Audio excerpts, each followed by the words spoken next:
distributed to local Jews. However, he was sometimes seen as pious or generous toward the Jewish community. In the beginning, he associated with Jewish members, and one of them was Ignaz Mandl, a Jewish lawyer, remained Hitler's friend and political advisor, even after Hitler expelled him from the Democratic Party in 1889. He also employed the part Jewish deputy mayor Julius Porser. He also appeared in synagogues wearing the mayor's chain and visited Jewish homes, claiming that it was up to him to decide who was Jewish. Lueger's influence was undoubtedly pivotal in Hitler's career. He had learned from Schoenerer that Jews could never be full German citizens. Through Lueger, he became aware that anti-Semitism and social reform could be successful. In Mein Kampf, Hitler called him the greatest German mayor of all time. In fact, he himself claimed that his political ideology was formed in Vienna, giving credit to both Lueger and the local anti-Semitic newspapers. Nevertheless, considering the evidence of Hitler's lifestyle in the Austrian town, some doubts arise.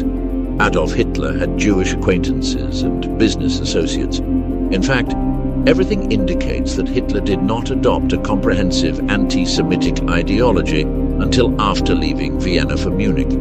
Furthermore, August Kubizek, a conductor known for being a friend of Adolf Hitler, mentioned that his deep anti-Semitism reached Vienna from Linz. However, he also mentioned that his accumulated hatred of all forces threatening the Germans was concentrated primarily on the Jews, who played a prominent role in Vienna. Some sources say that during his stay in Austria, Hitler called Vienna a pearl in my eyes.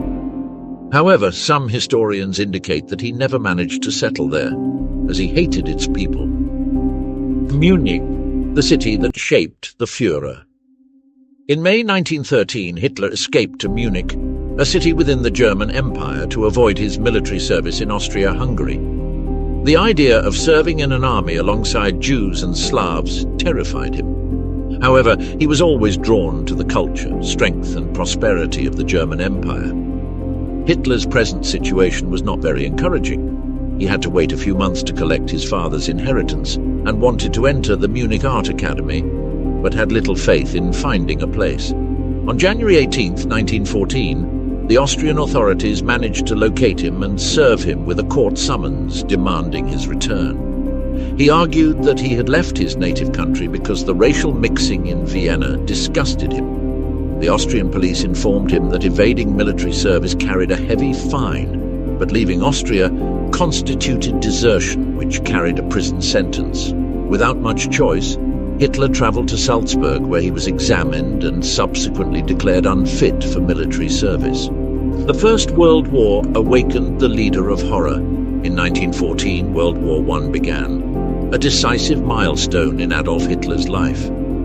This historic event gave his life a new purpose and even defined his vocation. His days up to that point were filled with conflicts and absences, but this imposing conflict would change his life.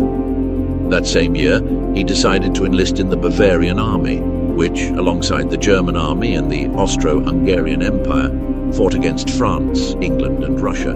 Despite being a foreign citizen, the authorities accepted him. On August 2nd, a 25-year-old Hitler attended a patriotic event in Munich in the central square Odeonsplatz, which was discovered years later by Heinrich Hoffmann, Hitler's photographer, and which ended up becoming a propaganda image for Nazi Germany. He quickly joined the 16th Bavarian Reserve Infantry Regiment.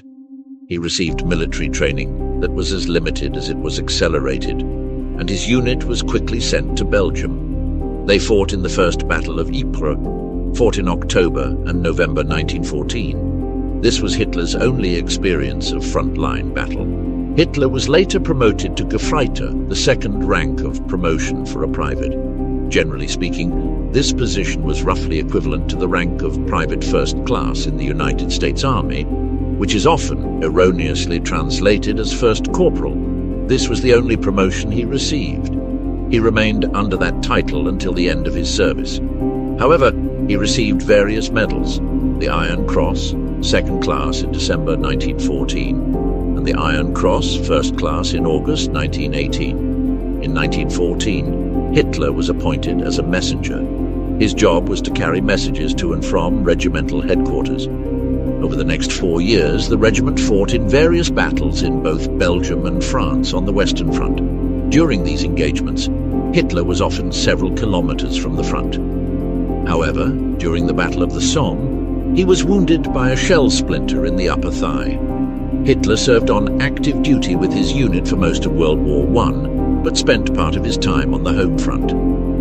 After the events at the Somme, he spent 2 months recovering in a military hospital near Berlin. There he witnessed the widespread starvation among German civilians in the winter of 1916, which continued into 1917.